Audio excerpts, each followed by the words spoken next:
And we are live. Hello and welcome to another Symbolic Studies presentation. I hope you guys are doing well today. You know, this is going to be an interesting one.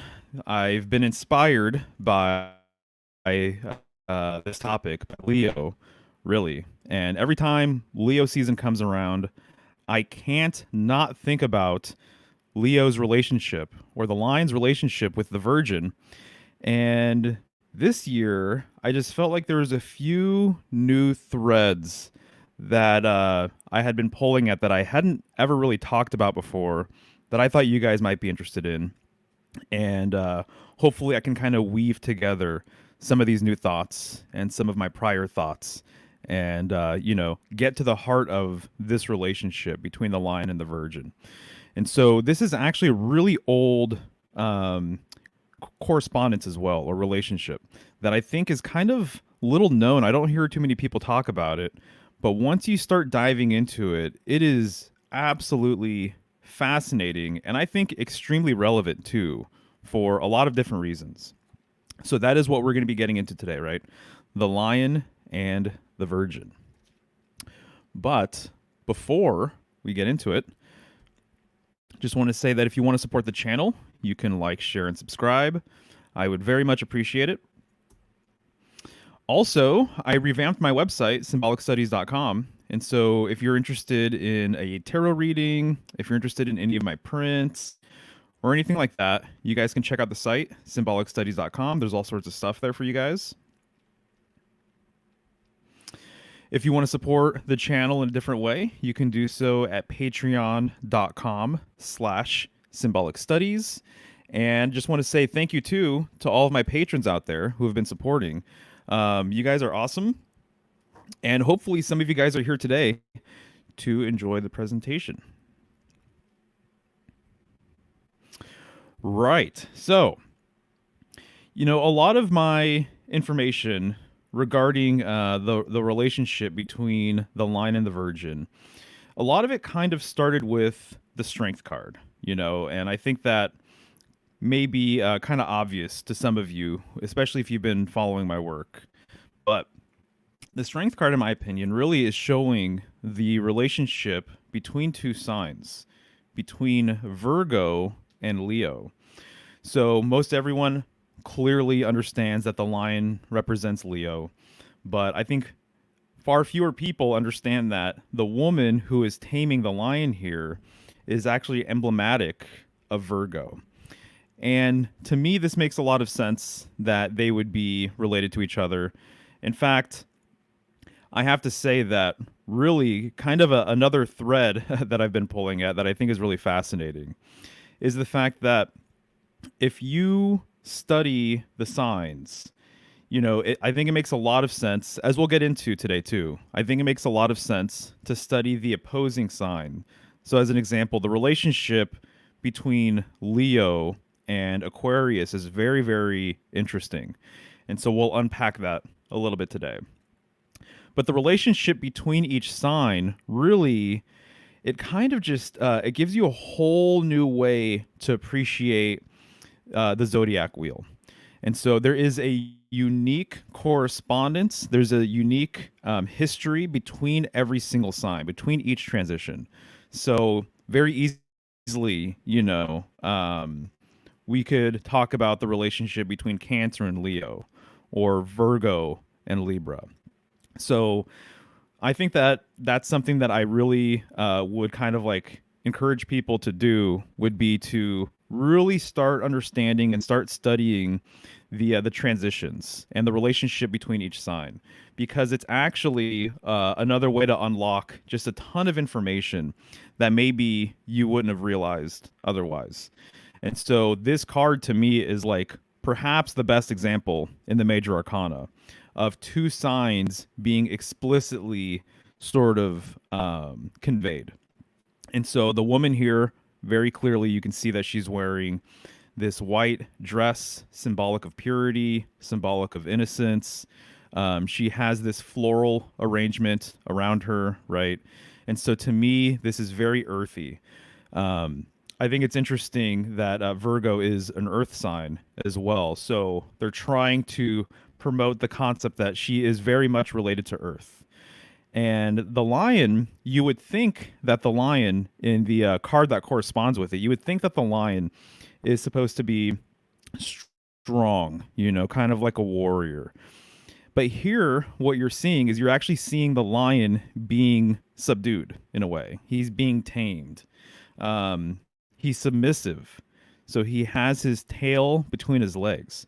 And so for me, for a long time, that was something that was kind of eluding me too. Why would they show the almighty lion, the king of the jungle, this way? I would think that he would be proud, right? But the symbolism of him being tamed by Virgo speaks to the fact that he is kind of in many ways the child of Virgo. So what you're seeing here, and this is going to be just a constant theme through this presentation, what you're seeing here is actually the relationship between mother and child. And so this is kind of like showing you a non-Abrahamic way of a mother and child relationship.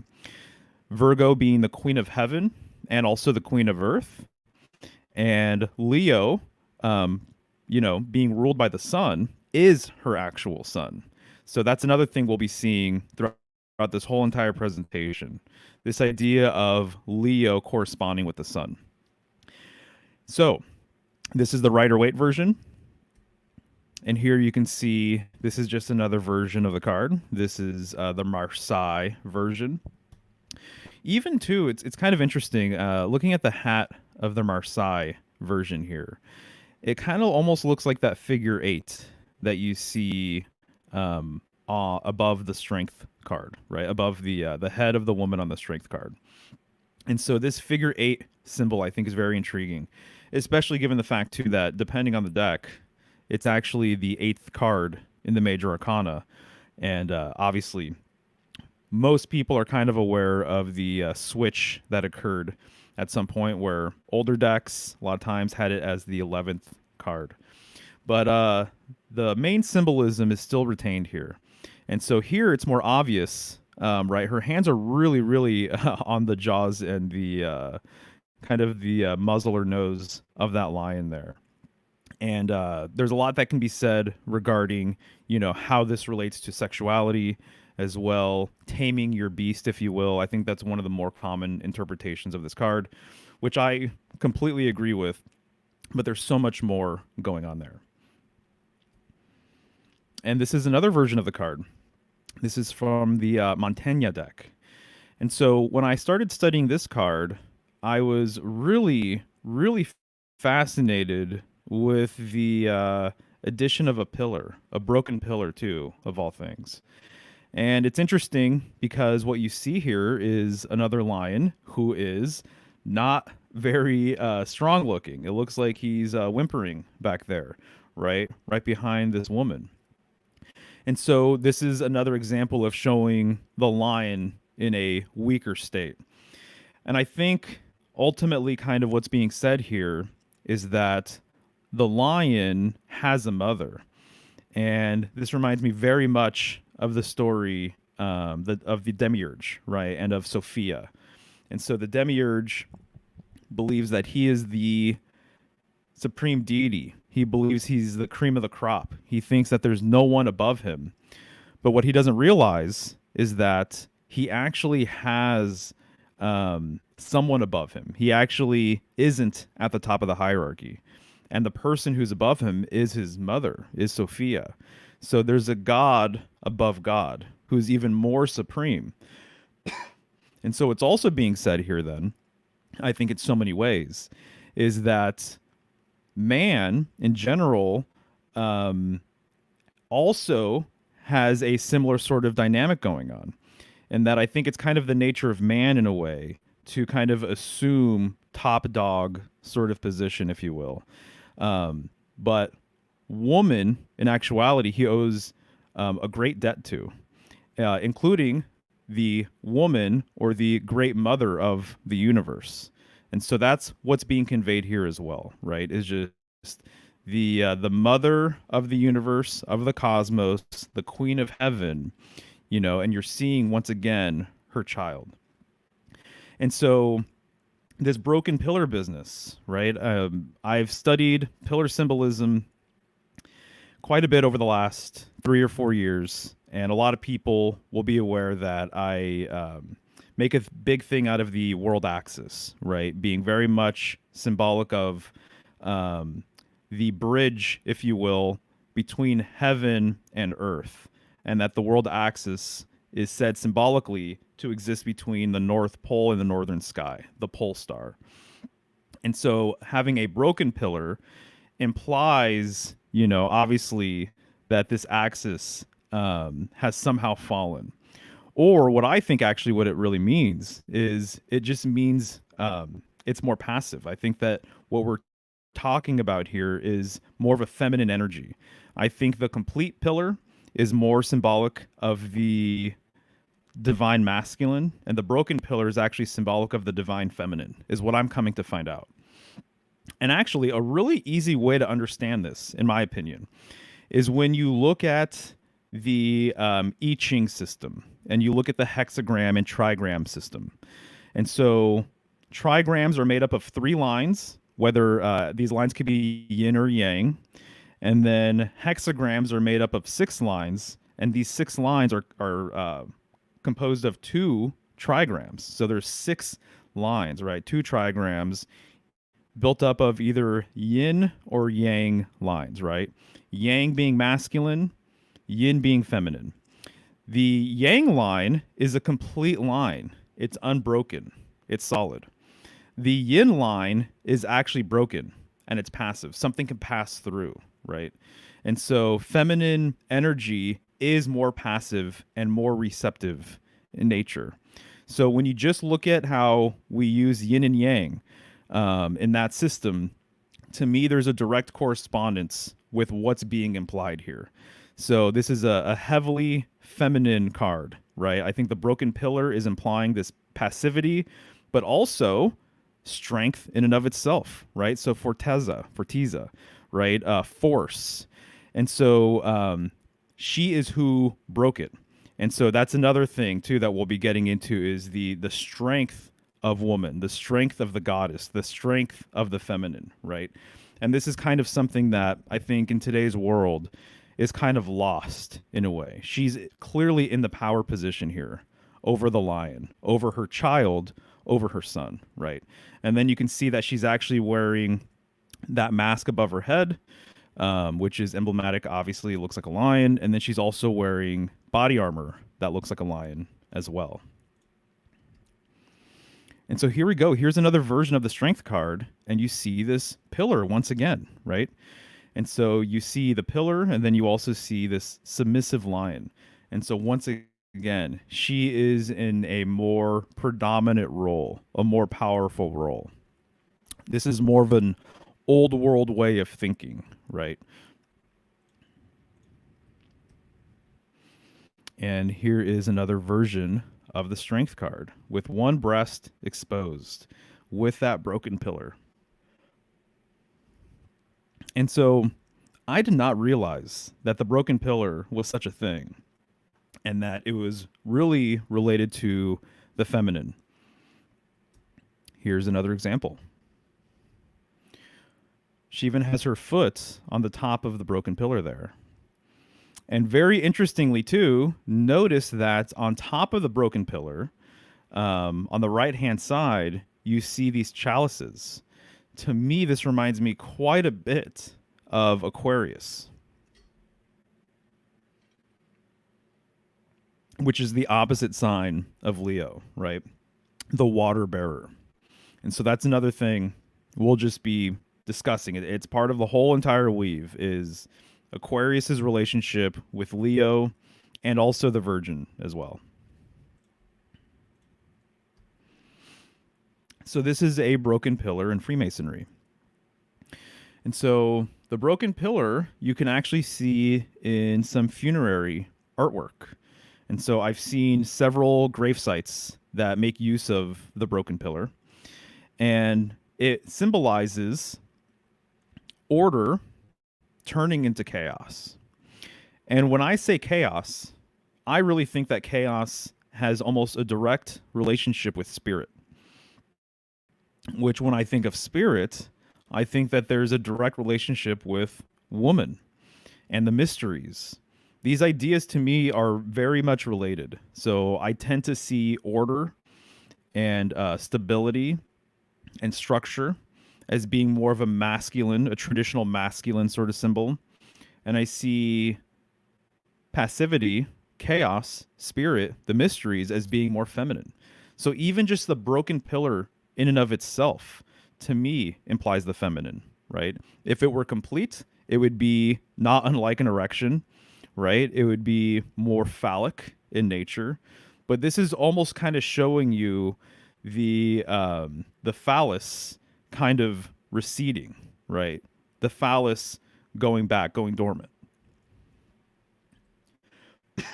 So there's a lot of groups that have made use of this broken pillar symbolism to imply the feminine. And so here's just another illustration where you can see a woman and she's holding this broken pillar. Here's another Freemasonic illustration. This is called the Weeping Virgin, actually. And so when I came across this for the first time, maybe a couple of years ago, I saw so much symbolism to decode here, right? And so what you see is a maiden, another word for virgin. And by the way, virgin, it really just means unwed. It means unmarried. It means without a partner. That's the original meaning behind virgin. People today just have a kind of strict physical sort of sexual understanding of virginity, but it used to mean unwed without a partner. And so a madam, right? A young woman. And so this is the Weeping Virgin, and you see that she is standing right behind a broken pillar.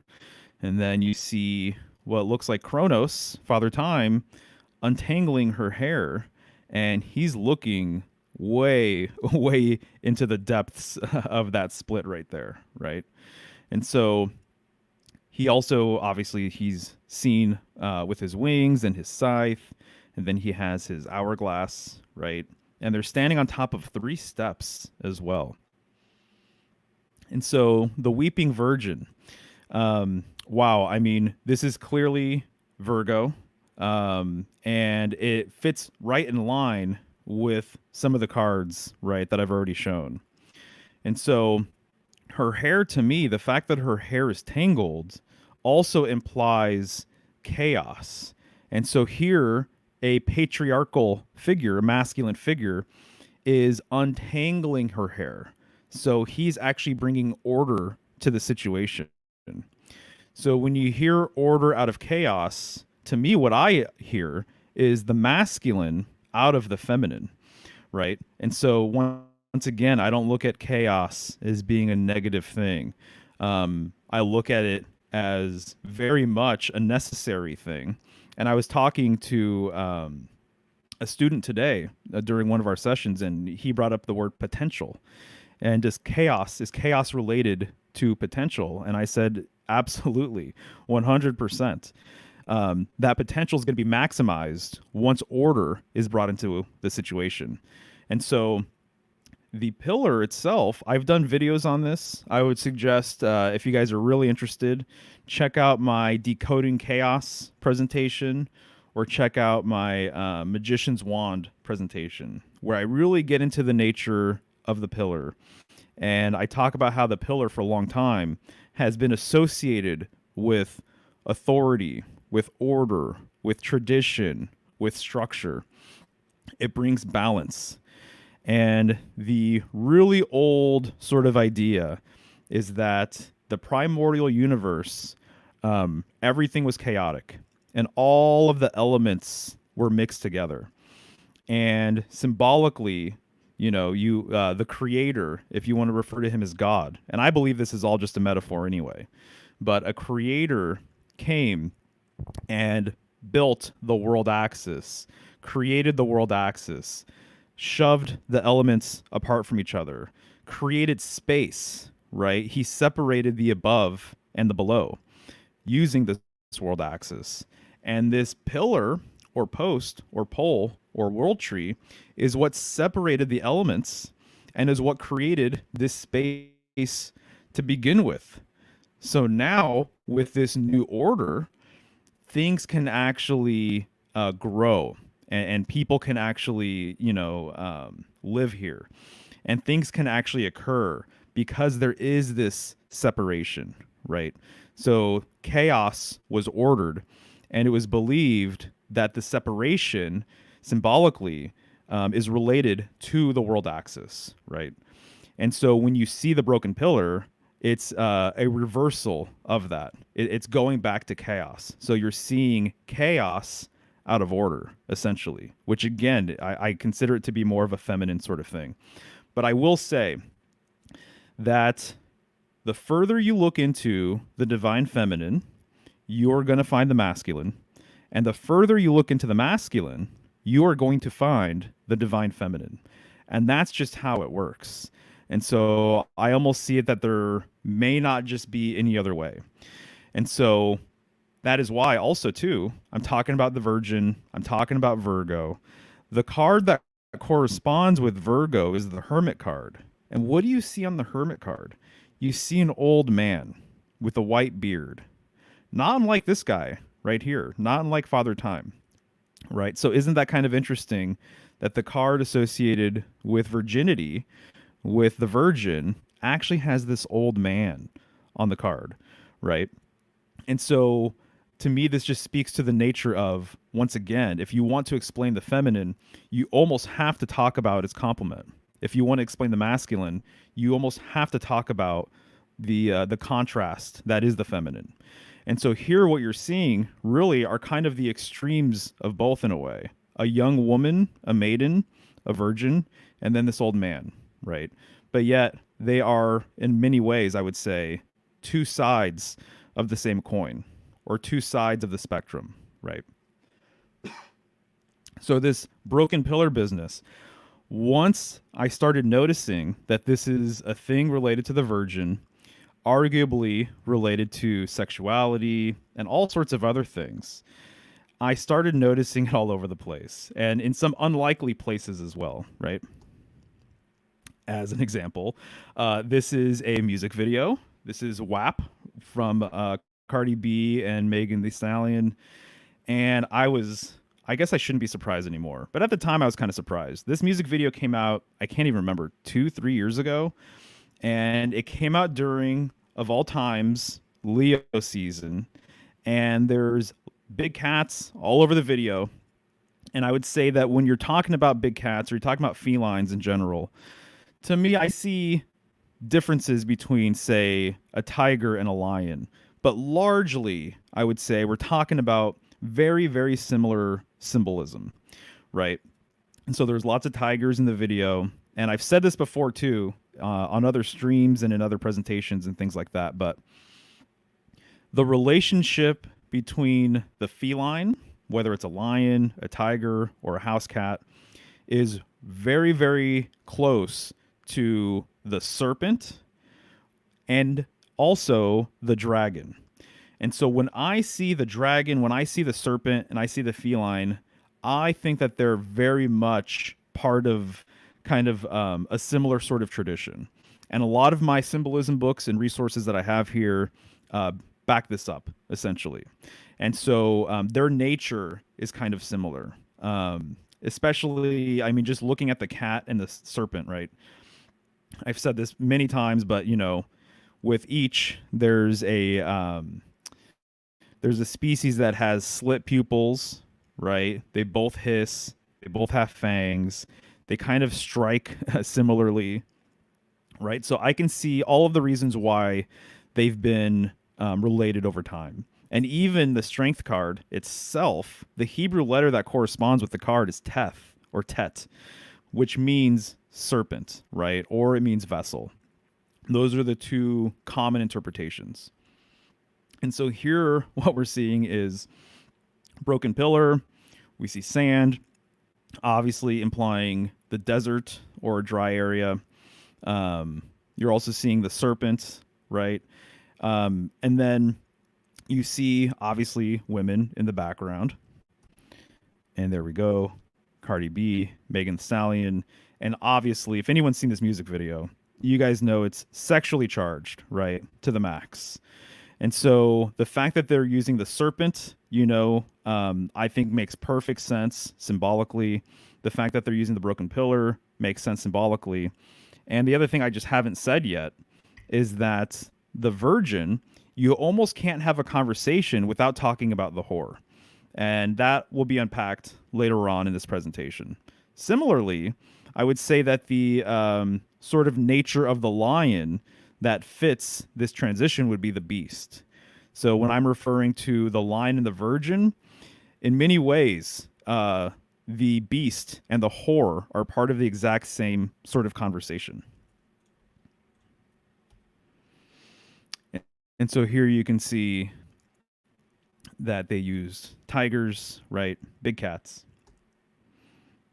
More big cats.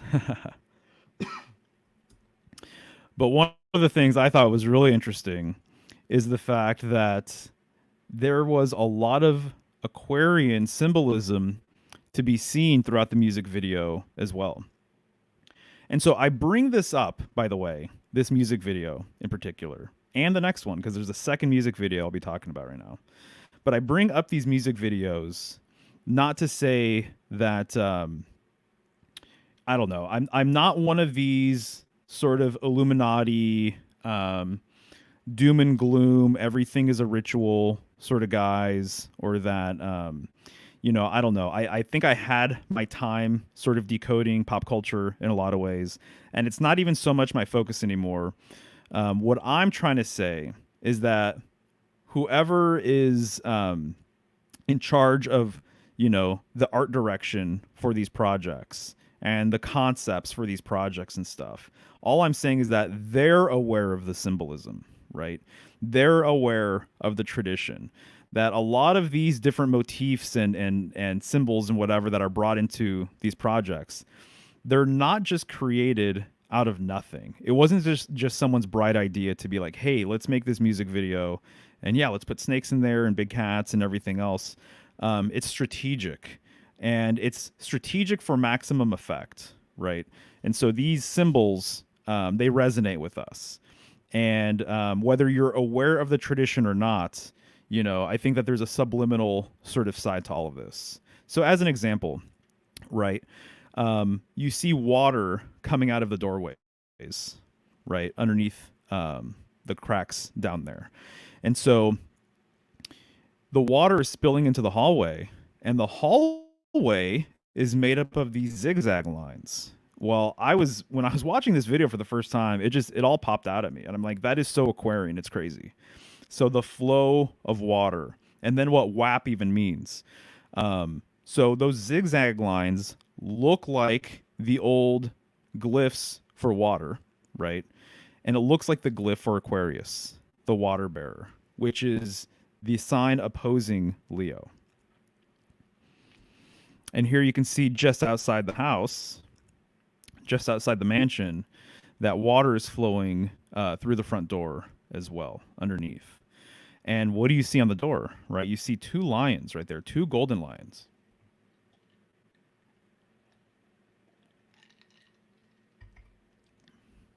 Lions being associated with doorways, with portals, with gateways, with waterways is really, really ancient, very old. And about the water thing specifically, though, my understanding is that one of the reasons why the lion has been associated with water and with rivers and things like that has to do with the fact that during Leo season was when the water was highest on the Nile in ancient Egypt. And so the lions would come out, and they would they would be more hidden other times of the year, but when the Nile was rising is when they would come out. And so this is when they would be seen, and it was more dangerous, actually. Now that I'm thinking about it, I wonder if it's actually during Aquarius season is when you would see the lions. I could be mistaken on that. Maybe someone in the comments can affirm maybe what I'm saying here. But absolutely, the water of the Nile, the rising of the Nile, and the lion completely related to each other. So you actually had to be more on the lookout when the rivers were high because there were more lions around, right? And so it's not uncommon to see fountains with lions, right, spewing water out of their mouths.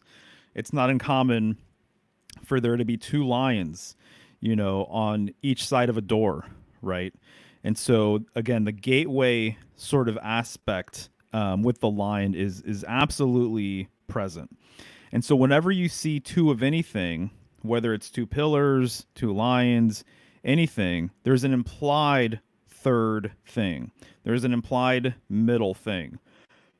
And I would say that it's actually it's implying a through way. It's implying a portal. It's implying a way through whatever two things you might be talking about. So that's why whenever you see two pillars, you should really think, well, where's the middle pillar, or what's going on in the middle of the canvas if you're looking at a piece of art or whatever. Or, it's like when you look at Solomon's temple, there's always two very large pillars on the sides of the doorway of Solomon's temple. And the line has just been kind of associated, I think, with much of the same sort of symbolism. Again, we don't have, we have the Lion's Gate sort of thing. And I have various opinions on, what that's all about. But, we don't have a sort of, we don't refer to any other sign as a blank gate, the Libra gate or the Scorpio gate or something like that. But we do have it with the lion. So there's another music video that this is actually a new one to me. I was pleasantly surprised to watch it again after so many years. Use much of this same symbolism, I would say, to great effect. And so this music video is Like a Virgin, by Madonna, right? And so you're first introduced to the lion in this music video with pillar symbolism. So this is actually the first time you're seeing the lion in this music video. He's walking away from these pillars. And then at some point, you see the lion approach Madonna, right? And Madonna is wearing a wedding gown and she has a veil. Veil symbolism relates to Virgo in, man, the deepest of ways. It's so interesting. And so we'll be talking about that too towards the end of the presentation here. But this lion interacts with Madonna, approaches her. There's other shots showing the lion walking around this facility, whatever it might be. And then you see this lion here kind of panting and breathing, right?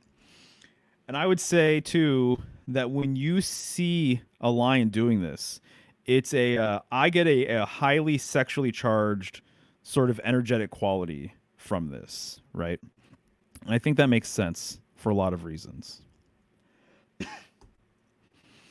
Well, it's funny in the video, the guy who's going to take Madonna's virginity is also wearing a lion mask, right? So they're committed to the lion symbolism here, right? Between the pillars and the Madonna being, being this virgin wearing this wedding gown, and then him wearing this mask and stuff. They're all in, right? So I think that's really interesting. They show him, kind of like running around with this mask on, and he is obviously trying to sleep with Madonna. Also throughout the video, you're going to see Madonna in these canals, floating through these canal systems, right? I was just talking about Aquarius and the relationship with Leo, and I was just talking about the water sort of nature between the two, right? And here in this video, there's lots of watery symbolism. Meanwhile, the whole entire time, she's talking about being touched for the very first time, being a virgin, all this kind of stuff. So here's just another example of the guy in the lion mask with Madonna and more water. And then here's just another screenshot of Madonna, and she is showing off that veil.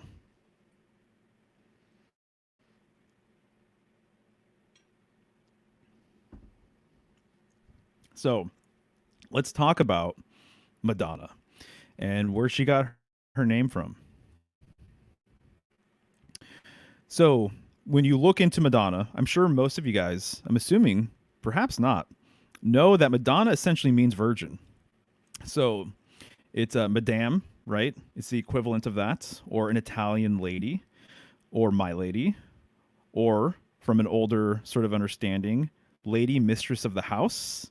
But specifically, it's a reference to the Virgin Mary as a picture or statue, as a work of art. You know, when the Virgin Mary is depicted in a piece of art, she is referred to oftentimes as the Madonna.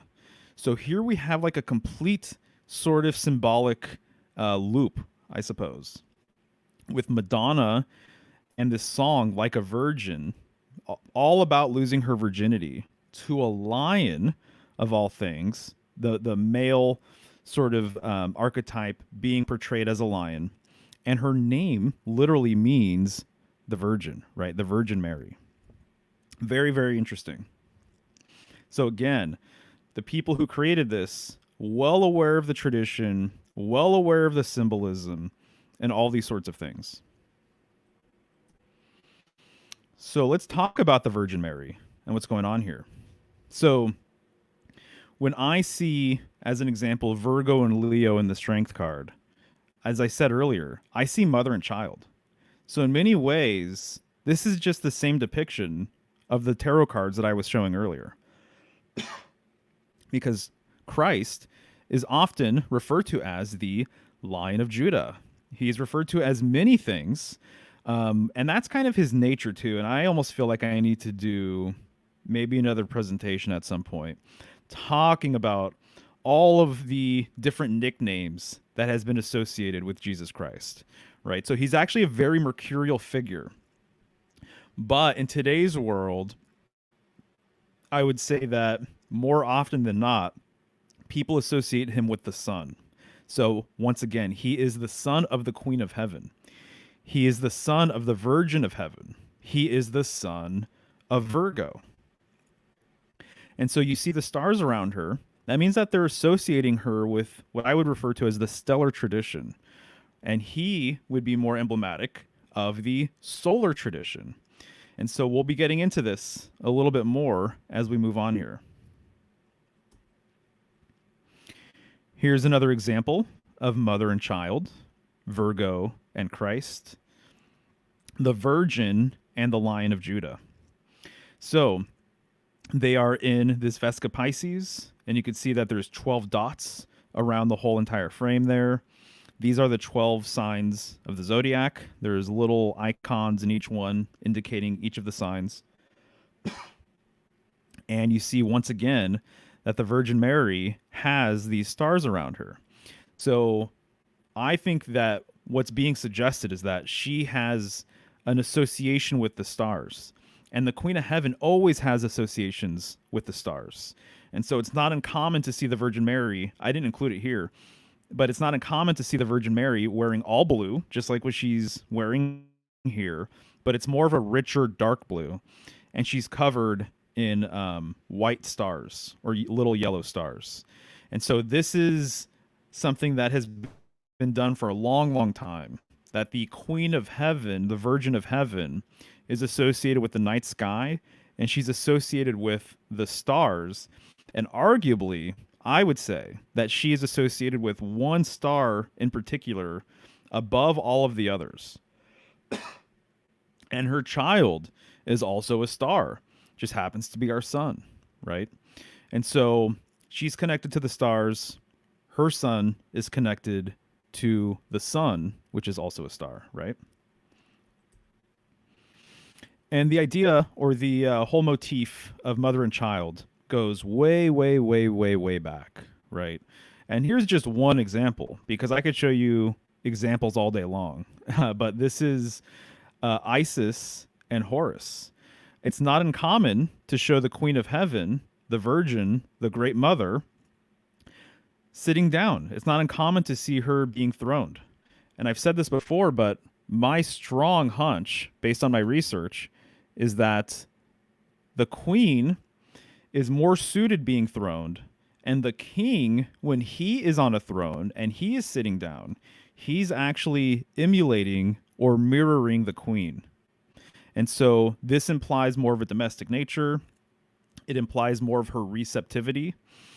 It also implies her power as a queen, her power as a woman to essentially be able to do the great work from the confines of her kingdom or her castle or her home, right? It implies taking care of children and domestic affairs, which is the most noble thing I think anybody could do. It has to get done, right? And so the queen being throned, the queen's throne, is also known as the bridal chair as well.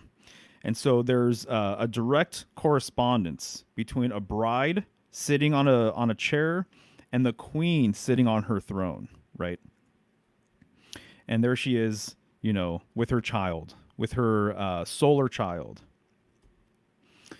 Regarding Isis, this is an old quote in a temple in Egypt, and it says, "I, Isis, am all that has been, that is, or shall be.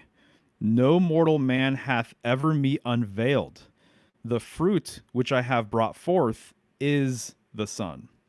So I highlighted two things here in this quote: unveiled and then the sun. And these two ideas are completely related to each other because it's through lifting her veil, it's by piercing her veil, do we have the discovery or the creation of the sun, her son. And this gets into, once again, the storyline of Sophia and the Demiurge, right? And Virgo. I think all of these queens, all of these virgins, all of these goddesses, I think are just completely related to each other. I tend to see similarities over differences. And as more of a syncretist, I like to collect these storylines and see, how they might relate to each other. And so I know there's hundreds or thousands of goddesses out there, but are they all just an aspect of the same one? Do they actually all go back to one idea, right? Or one figure? Same thing with all the gods out there. There's many, many, many gods, but are they all just different aspects of one main god? That's how I tend to see it. But the idea behind Virgo or the idea behind Sophia is that deep, deep within her, within the darkness, within her chaos, she found her counterpart. She found her son. She found the sun. She found a light, a hidden light. And it's only through the process of unveiling or going through the depths of her was this son actually born. So I'll just read this again. I, Isis, am all that has been, that is, or shall be. This is referring to the feminine virgin cosmos who had no partner. No mortal man hath ever me unveiled, because it can't be done. No mortal man hath ever me unveiled, meaning too that she unveiled herself. I believe that it wasn't, this unveiling did not come from a human or from another male even. It came from herself. She unveiled herself. The fruit which I have brought forth from this unveiling is the sun, is the light, is Leo, is the line of Judah, is Christ, right? So I think that's clear. Here's just another example of the Virgin Mary and child. I really like this one because I've never seen this before until I was getting ready for this presentation, but there is a little lion that's right next to them. And that little lion has one paw on a shield, and there's a lion on the shield. I think that's great.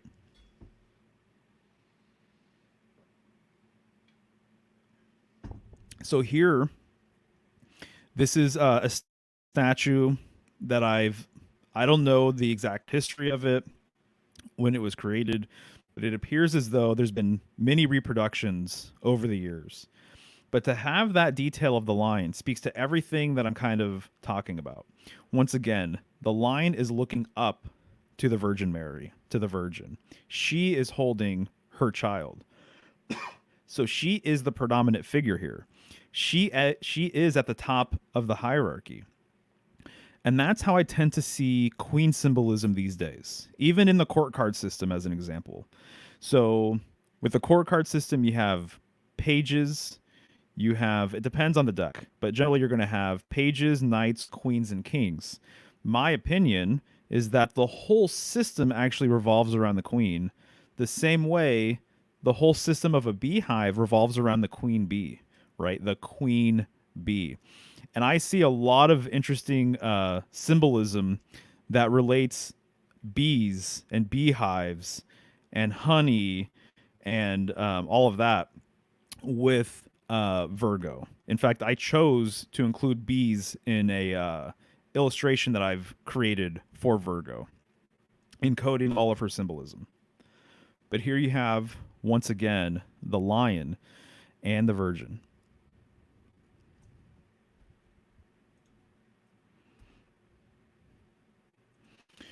Right. So this brings us to the concept of the Black Madonna. So you may or may not have seen this before, but especially in France, that's my understanding, that the Black Madonna was highly worshipped, which is really intriguing because I was aware of that, but what I wasn't aware of until maybe 2 or 3 years ago is that the Notre Dame cathedrals of France supposedly are laid out to look like, across France, they're laid out to look like the Virgo constellation. So the church system in France, at one point, the real thing that they were worshiping was the Virgin Mary, right? And so they did so via this Black Madonna sort of motif, and they did so kind of, in my understanding, that there was a lot of kind of this is perhaps more of an esoteric sort of thing, that there's an angle with this sort of worship that was a little underneath the surface, that was a little underground, actually, that their reverence for Madonna, their reverence for Virgo specifically, and the Virgin, that aspects of it were above ground and publicly known, but there's an even deeper aspect that I think is more so hidden and more veiled, which is more feminine, actually, right? So here we have the Black Madonna and her child, and notice that it appears as though she's sitting within a dome structure, highly, highly related to the dome, because what we're talking about is the dome of heaven. We're talking about the firmament, right? And so the dome is interesting because there is that central point at the very tippy top of that dome. She's also related to that upper point, which I personally associate with the northern sky. Well, I was reading a book recently by this guy named W.H. Mueller called Polaria. And this book, whoa, it blew my mind for a lot of different reasons. And actually, I've talked to a couple of people about this book, and I will do, absolutely. I know sometimes I say, oh, maybe I should do this or maybe I should do that with presentations and stuff. And sometimes my inspiration gets the best of me and I end up switching gears or whatever. But 100%, I have to do a full presentation on this book called Polaria by W.H. Mueller. If you've been following my work or interviews or whatever, it's actually a pen name for Kenneth Grant. So there's a lot of information in this book about Northern symbolism, about the polar tradition, which is Northern symbolism. And he wrote something very interesting about the Black Madonna that I've never ever heard of before. So let's get to it. So in Polaria, he says the symbolism of the black stone. He talks about stone symbolism quite a bit. The symbolism of the black stone to be found in polar or polar oriented cultures has its analog in the Black Madonna, particularly popular in France. Her deep esoteric meaning, however, appears shrouded in mystery for most people. So, as I already mentioned, Black Madonna worship, popular in France, and so much so, just the worship of the Virgin in general, the Queen of Heaven, once again, that they decided to lay out their cathedrals to actually look like the constellation of Virgo. And I did not include a map. I have a map. I've shown maps in other videos. So if people are really interested in actually checking out the map of that, you're going to have to look through my YouTube channel, and you're going to have to look through my Virgo videos. And so this really, really intrigued me. So what he's saying basically is this idea of a black stone. And he's referring to, by the way, a black central stone at the north. And this very much relates to the concept of a lodestone, which I would love to talk about more at some point.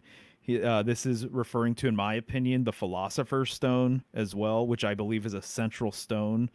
The lodestone, by the way, is this idea that there is a central stone at the north that is magnetic, which is why our compasses can even work, right? So all of our compasses, when they point north, they're pointing to this black stone, right?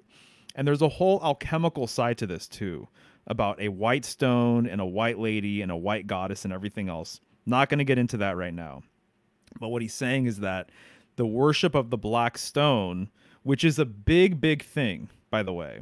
And I was really happy to see, by the way, if people want to do a little bit of follow-up research with this, I was happy to see that Analog did a show on the Higher Side Chats, and he has a little section about the lodestone, and he has a little section in that interview about its reverence and about people worshiping this stone. It's absolutely a thing, and you don't hear people talk about it too much.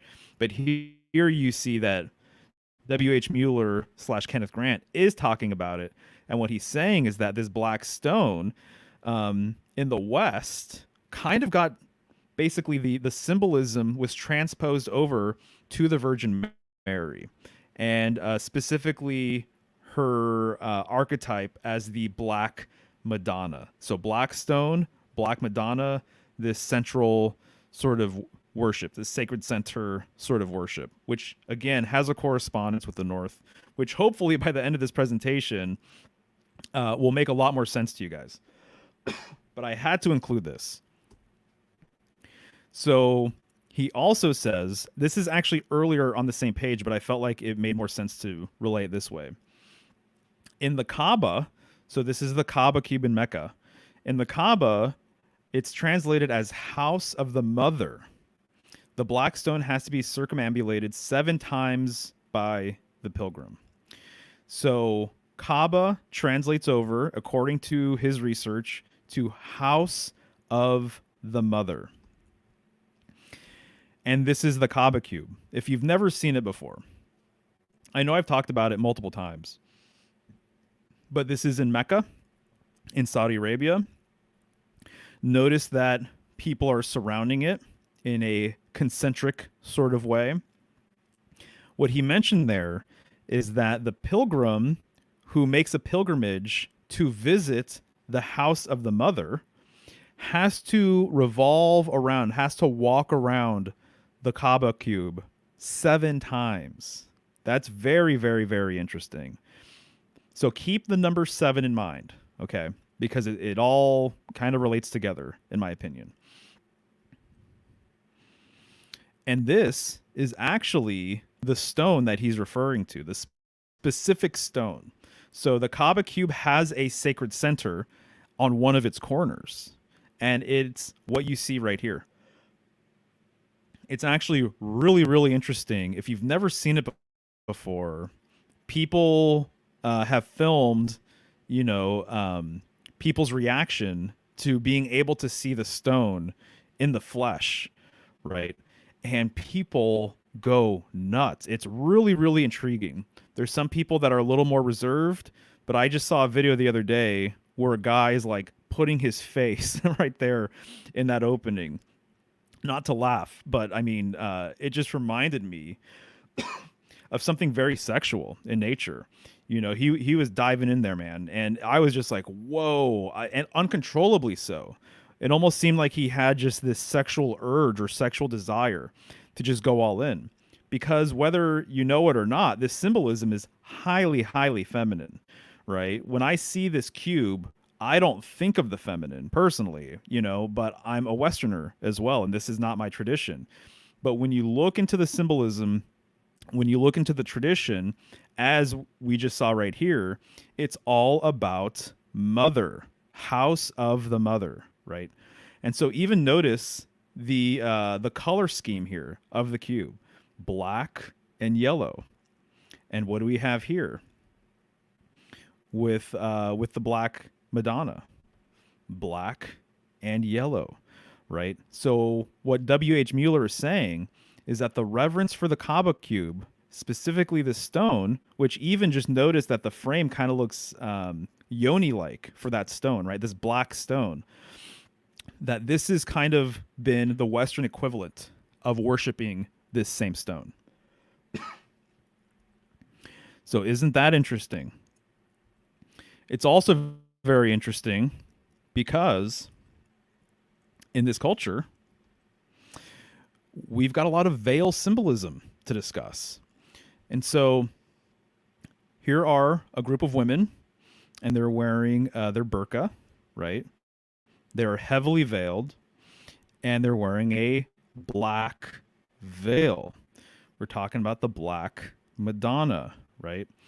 And I thought it was really intriguing because actually what they're doing here in this specific photo is they're actually protesting because they no longer want to be photographed for a state or a country ID. So they don't want to be photographed because they believe it goes against the law of Islam, and that they should not be seen publicly, which is why they're so heavily veiled.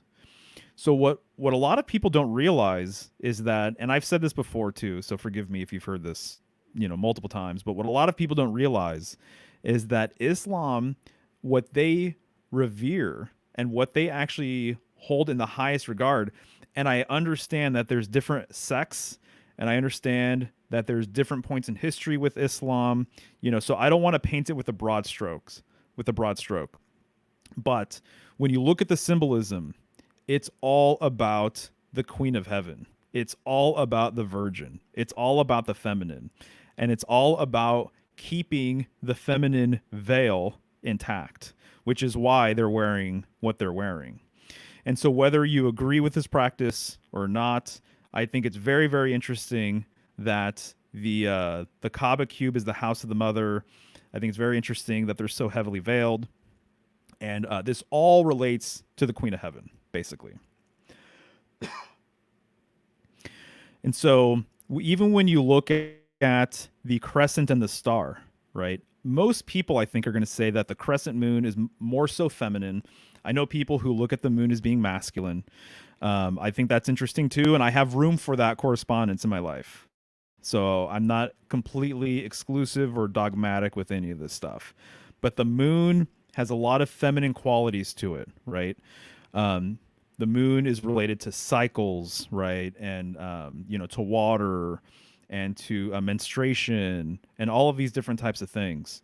And then when you include the five-pointed star, like, you know, if anyone is going to create an icon for Islam, if they're going to pick any icon for Islam, they're going to pick the crescent moon and the star, right? That sits and rests right there within it.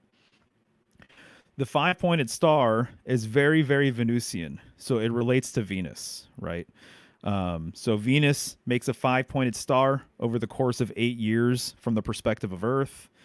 It's called the Venus rose or the Venus pentagram.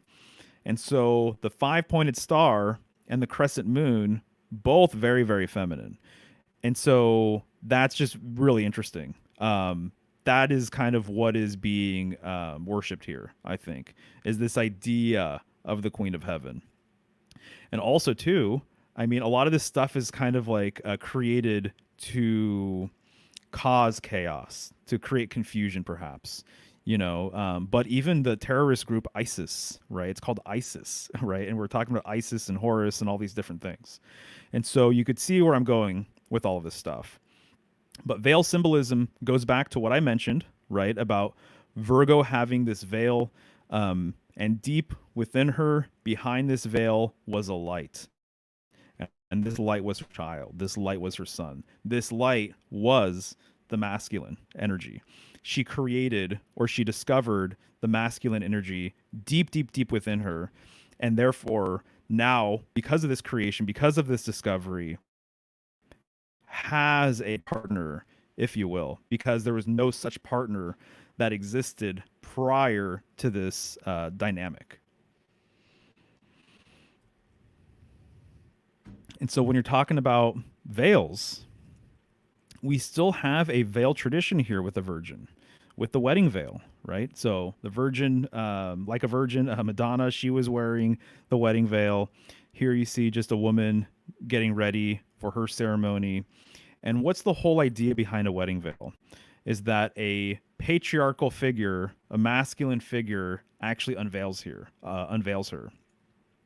And so this tradition is really interesting, because what it's also speaking to is the fact that now that she's married on more than one level, she is losing her virginity, right? So now she is no longer unwed. She's no longer unpartnered. Now she has a partner. So on that level, with the old way of looking at the virgin, she is no longer a virgin. But also on another level, sexually, and if you're living in a more traditional sort of place, or if you live a more traditional sort of lifestyle, it also signals the end of her physical virginity as well. So lifting the veil is not unlike actually the hymen being a veil, and the hymen's veil being broken, or the hymen being lifted in a way, right? And so the symbolism is very much sort of the same, I would say, between the veil and the hymen. Absolutely. So, regarding more Virgin lion symbolism. So this comes from an excellent book, by the way, that I continue to appreciate over the years, and it's Funk and Wagnall's Standard Dictionary of Folklore, Mythology, and Legend. It's a beast. It's a huge, huge book, but man, there are so many great entries in there. So if you're serious about your symbolism and you can find this one, I don't know how common it is. I just happened to come across it at a used bookstore, but it is fantastic. So this is under the lion entry. It says, Solinus from the 3rd century said the lion was not easily enraged, but terrible when roused. He spares those who fall prostrate, however, and is very gentle with virgins. So he's saying that the lion is very gentle with virgins.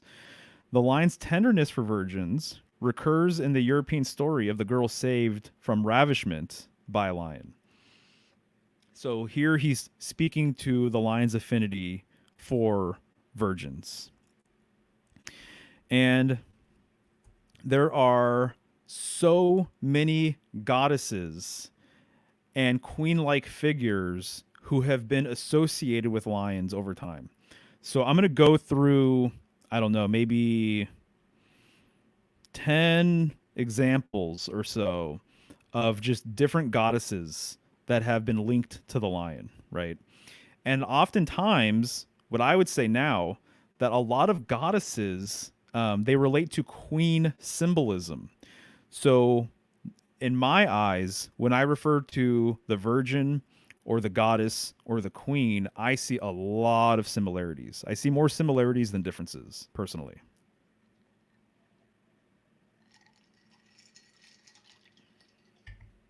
So here you see Cybele, and she's being pulled by two lions, right? And I just want to point out real quick that you should take notes of her crown there because it's going to come into play a little bit later. So hopefully you guys can get a clear sort of visual of that. But Cybele was associated with lions. Ashtoreth, Ashtaroth is associated with lions as well. Here you can see that she's standing on one. And I just have to say, one of the things that I noticed getting these images together is that I saw more than one example of a goddess or a queen standing very upright, very erect. And it just makes me wonder if they're actually alluding to the pillar symbolism that I kind of unpacked earlier. So here she is standing on top of a lion. This is another theme. This is something that we'll be getting into right now, is a woman riding a lion, which to me, again, just implies that she is in control, essentially. Here's another example of a woman on top of a lion. And here she actually has a dragon to her left. And so, as I was saying earlier, the lion, the serpent, the dragon, very, very much related, guys, in so many different ways. So I'm not surprised that they would be seen together here. And again, she's sitting, so she is throned like a queen. Sekhmet, right? Lion goddess, also throned. And there's many other lioness goddesses out there. Here's a coin that depicts Queen Victoria, depicted with a lion. Very, very interesting.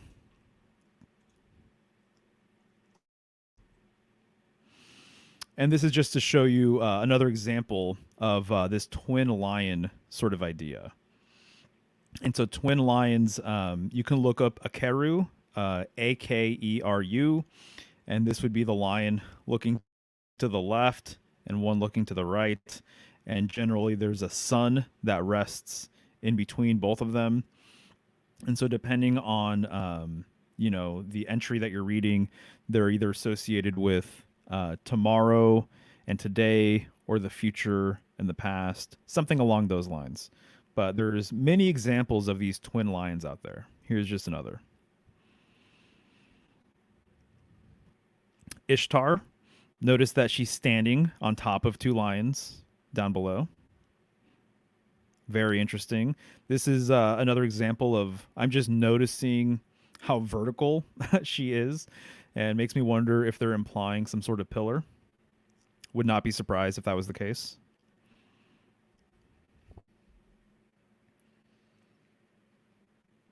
So here's the Sphinx. And so one of the things that's been said about the Sphinx, some people believe that the Sphinx is actually a composite of two creatures, of the lion and the virgin, of Virgo. And so that could perhaps be the case. What have these structures gone through over the years? I can't really say. How have they been manipulated? I can't really say. There's so many questions about history right now that I honestly, guys, I think that world history is almost up for grabs right now. I think a lot of what we were taught growing up in the education system that most of us probably went to, just not buying it anymore. So what's the true inspiration for some of these old structures, some of these old ruins? I don't really know. I have my strong hunches. But it's interesting to consider this being a hybrid between Virgo and Leo, because another thing that's said about the Sphinx, one of the secrets of the Sphinx, which I believe there are probably many, is that it's a hybrid of Virgo and Leo, because Leo was the last sign of the astrological year at one point, and Virgo was the first sign of the astrological year. And so, what it's actually encoding is kind of the complete cycle of the year from beginning to end, beginning with Virgo and then ending with Leo. So, just something to kind of consider, something to ponder.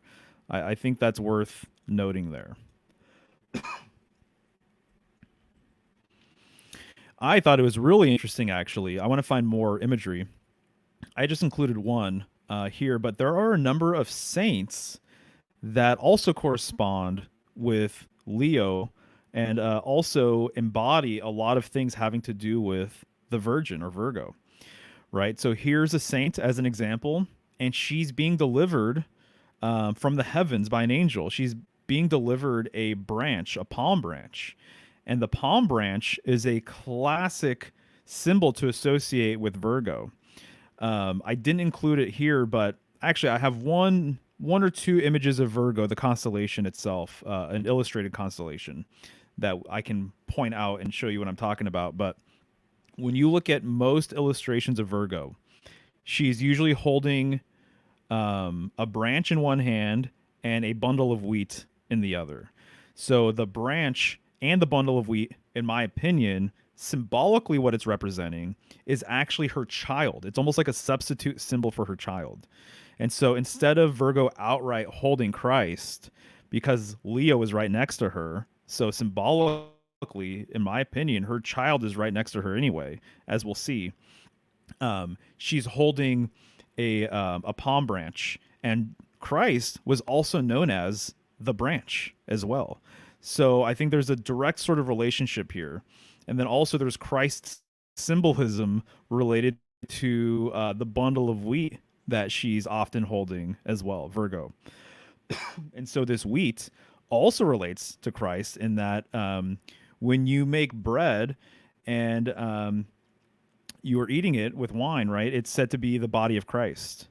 And so that's very, very interesting. So both symbols, the palm branch, and that's even something I've talked about in other presentations, but the palm branch in and of itself, I've made videos about it.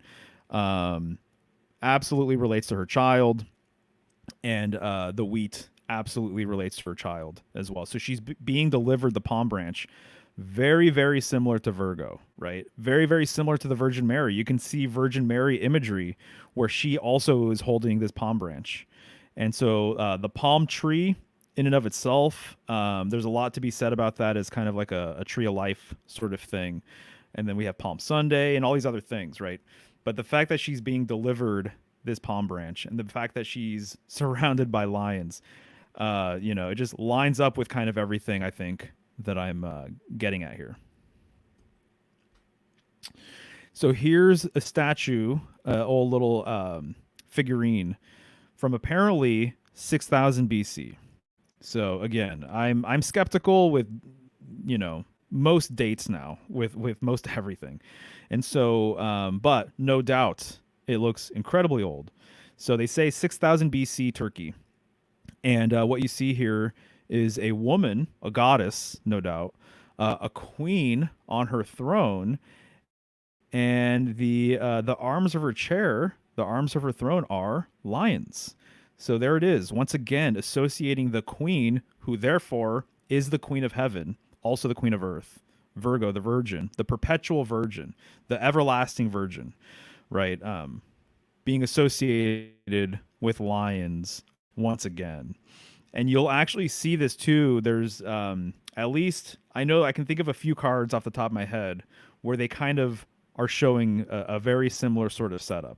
So I know, as an example, the Queen of Wands. I pulled it the other day for a reading, and the deck I was using has a similar sort of thing going on, where her throne actually has lions kind of on the headrest, and then also lions on the arms of the chair. So again, more queen, goddess, lion symbolism to look at. Right, so let's look at the zodiac wheel. So here you can see clearly Leo and Virgo right next to each other. There you go. You see Virgo right there with that palm branch, right? So Virgo is also associated with grains. So she's a grain goddess. So corn and wheat and barley come to mind. And corn also being kind of like a generic catch-all term for grains. It's been used that way, at least in Europe and in other places, right? So even corn, we harvested corn today actually, which is really interesting. But she's associated with grains, so she's associated with the harvest, and so it makes sense that right after Virgo you would have Libra, the scales, because all of these signs there's a practical nature with all of these signs that I think kind of get lost sometimes with certain types of astrologers, but one of the practical things going on here is that Virgo is associated with grains, and she's associated with the harvest of grains. And so, if you're going to be harvesting grains, I mean, there's a very good chance that you are going to market with these grains. You're going to sell these grains, or you're going to trade these grains. Well, if you're going to trade, or if you're going to go to market, then you need to have them weighed. You need to know how much grain you're dealing with. You need to know their value. So my understanding is Libra and the scales actually developed from an agrarian sort of society where weighing grain during this time of year was like a very, very big deal because it was your livelihood. This is what you spent all year, prepping for and everything else. So it was important for you to get your money's worth, right? What you put into it.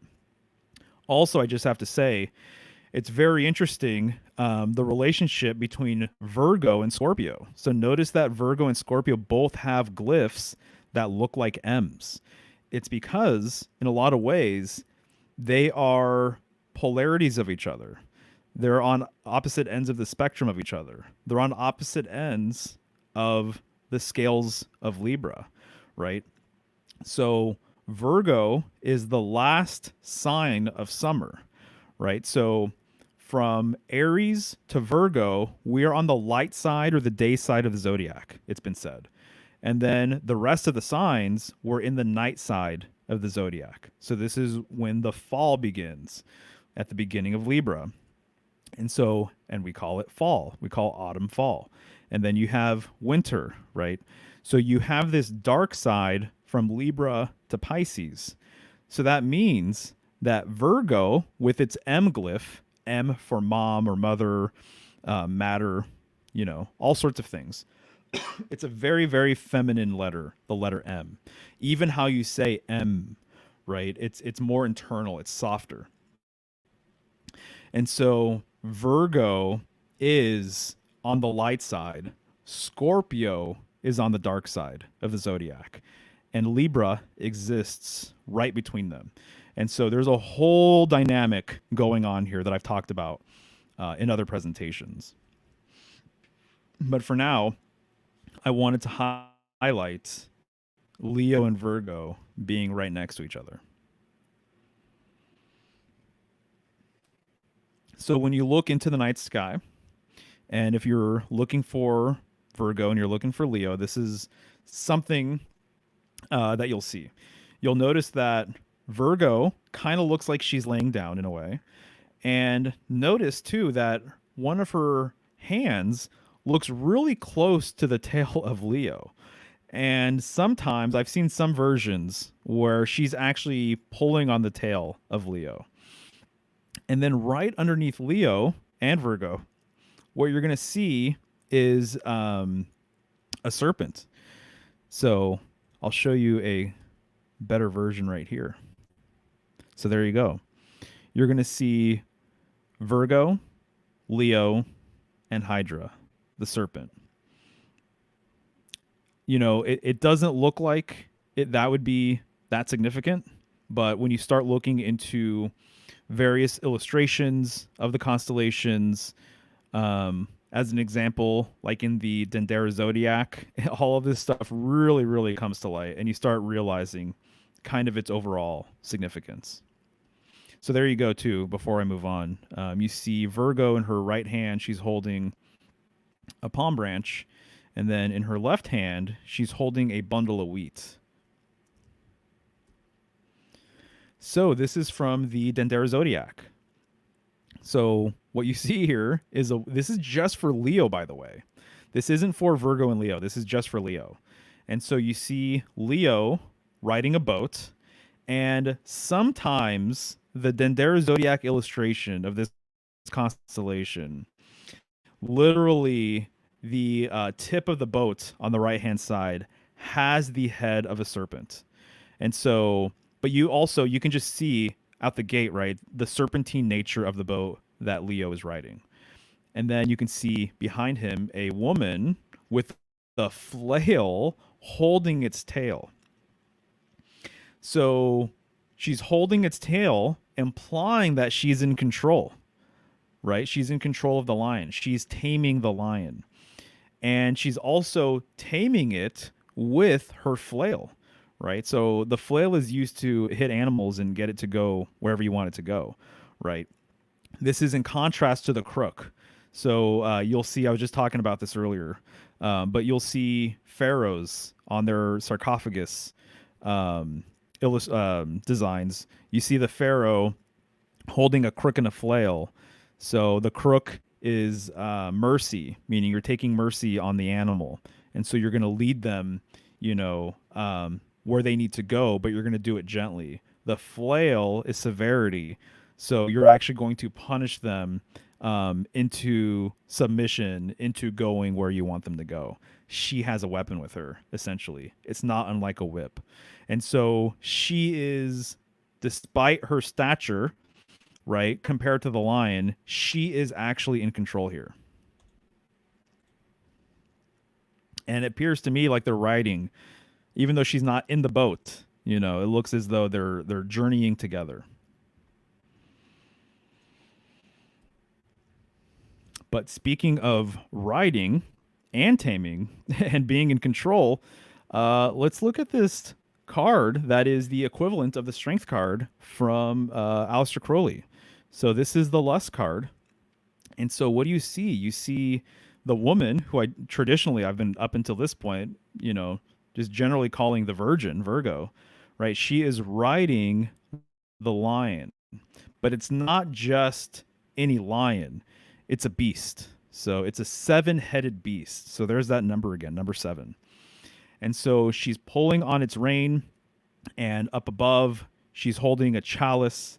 So this is emblematic of the whore of Babylon riding the beast of Revelation, who is 7-headed, right? And so this card, to me, it's explicitly showing you, in my opinion, it's more so about the beast and the whore than it is about the lion and the virgin. But as I was saying earlier, these are all very much related concepts and overlap with each other greatly. And so he's just being more explicit, I think, with the reverse symbolism. But as I was saying earlier too, there's a number of goddesses that have been seen riding the lion, riding the beast, taming the beast, being in control. And here's another example from the Vedic world. So this is Durga. She has many arms, and she is riding this lion, right? And so, once again, this motif of a woman controlling the lion, right? We've seen it many, many times already. But let's read a little quote about this idea as it relates to, some traditions in Hinduism. So this comes from J.C. Cooper, the Dictionary of Symbolic and Mythological Animals. So in it, he says, in Hinduism, the lion was the 4th avatar of Vishnu, sometimes half man, half lion. The lion is the guardian of the north and represents Durga as destroyer of demons and is an attribute of Devi, right? So we were just looking at Durga. The thing that stuck out to me is the fact that J.C. Cooper and a few other of my resources relates the lion to the north. So there it is.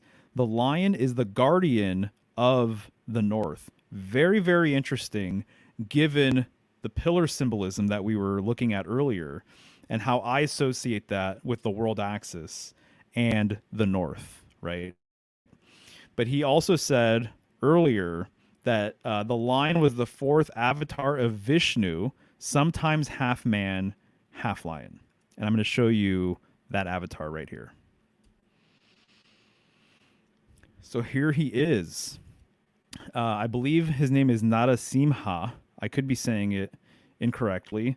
But the whole storyline that you're generally going to see with this avatar is that one of his followers, one of his young followers, by the way, kind of reminds me a little bit of this virgin business a little bit.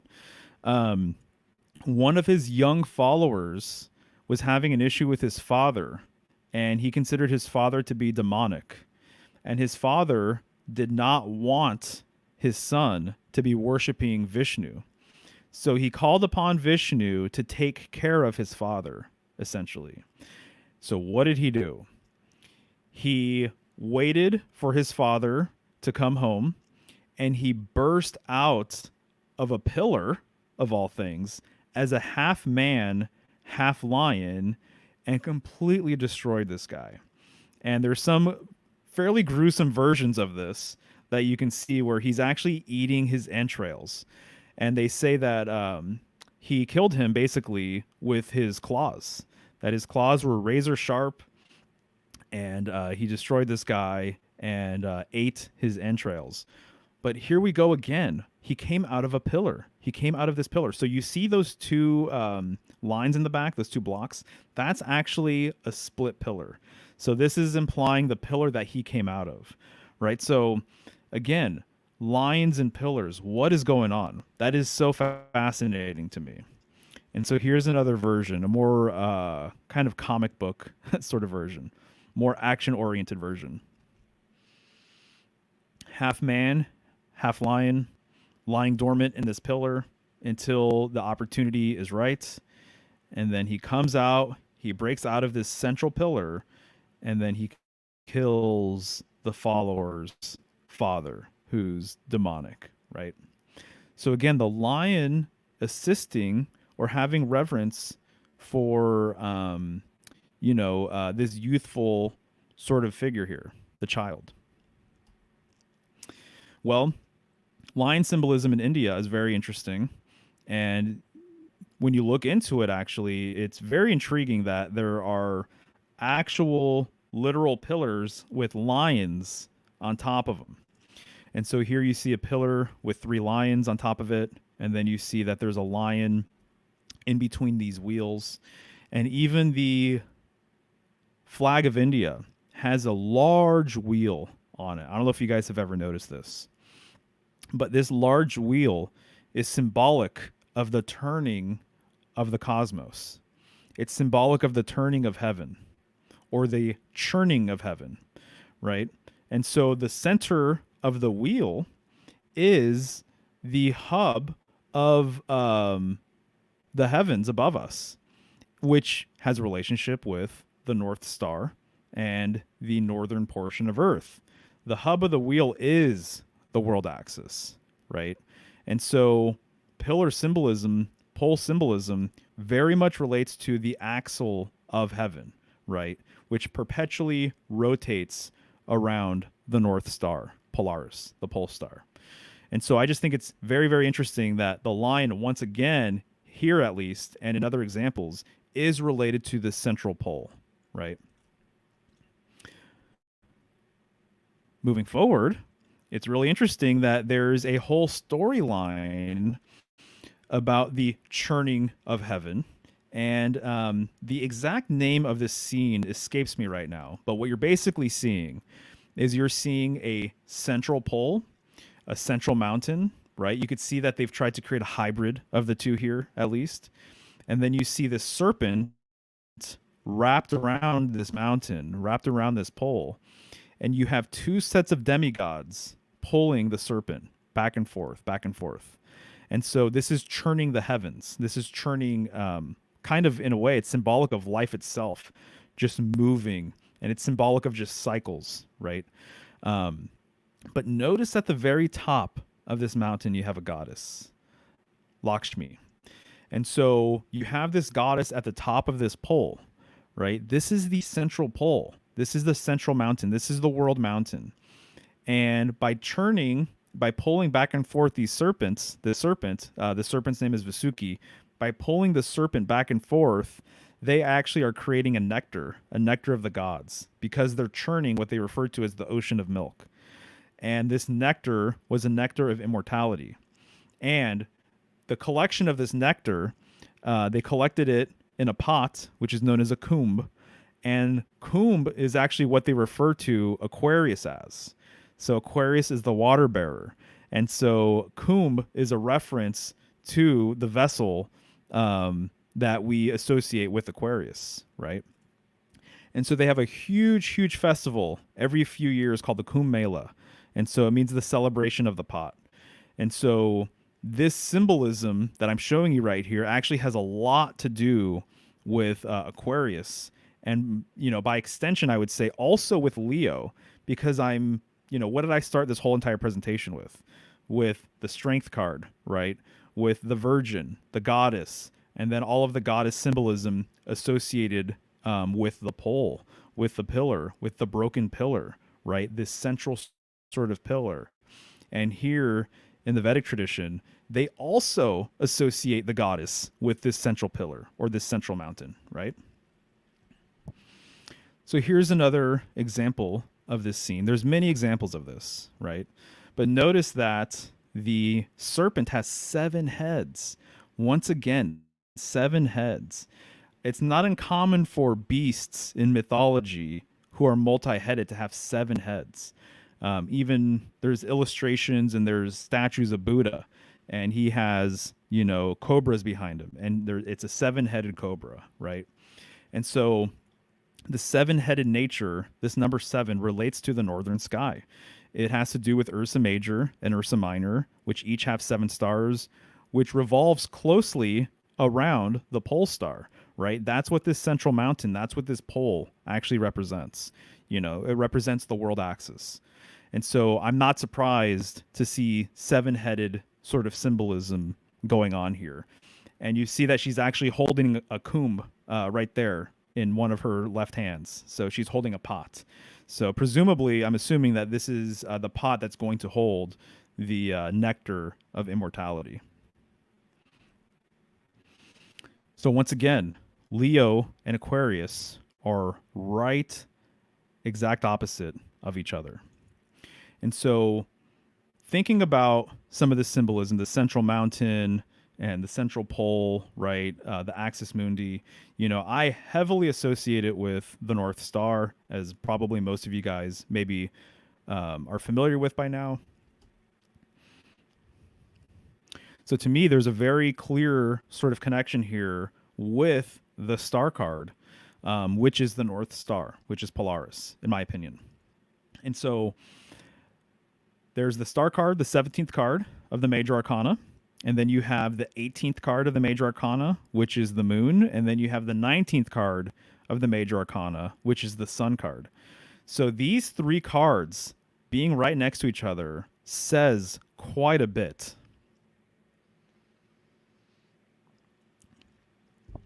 The sun card, nobody questions what sun it's referring to. The moon card, nobody questions what moon it's referring to. Yet there is this hidden nature to the star. What star is it referencing? My opinion, the receipts that I have point everything towards the pole star. It's pointing to Polaris, right? So that's why you see a 7-pointed star. It's because it's making the same reference as the 7-headed serpent or the 7-headed beast, right? And it's the same woman, right?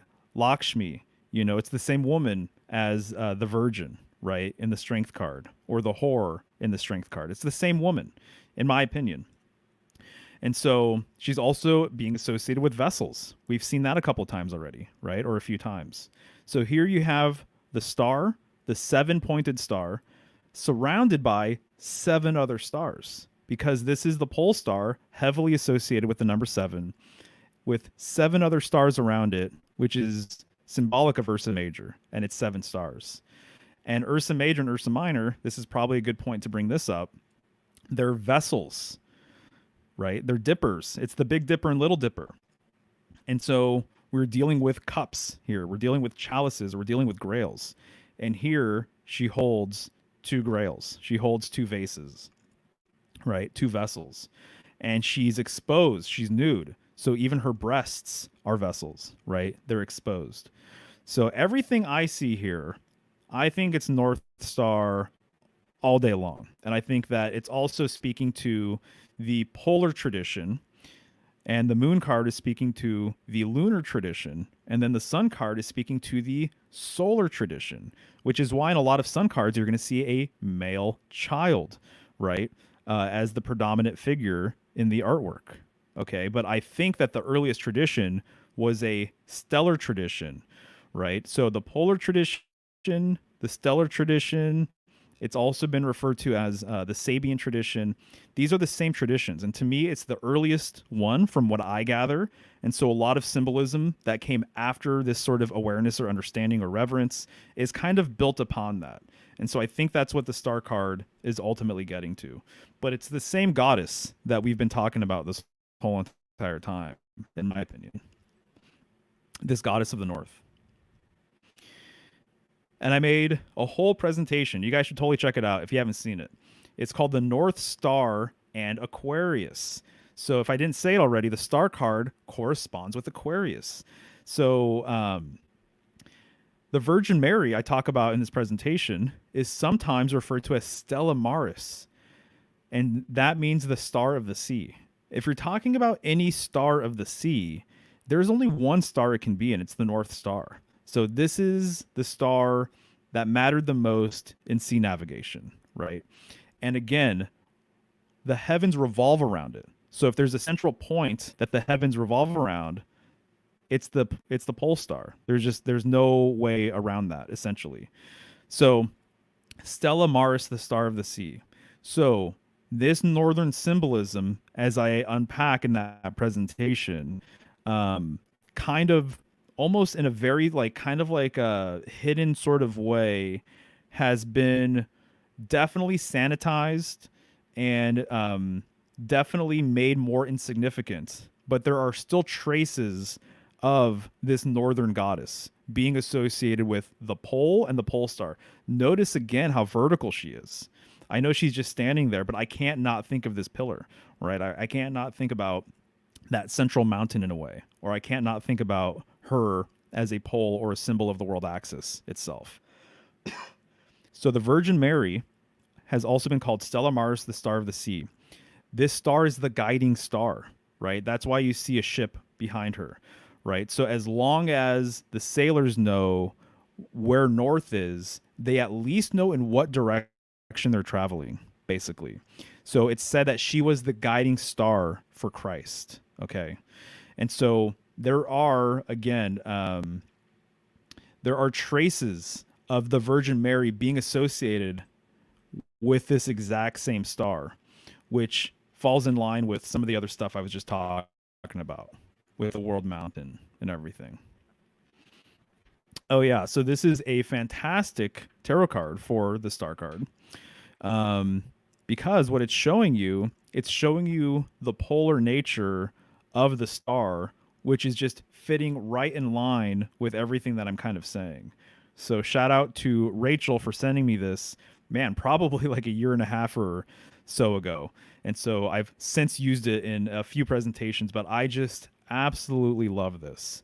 So because the star is the pole star, it makes a lot of sense that this artist, very creative, by the way, I like the execution here, that one of the rays of this pole star literally is turning into a pole itself.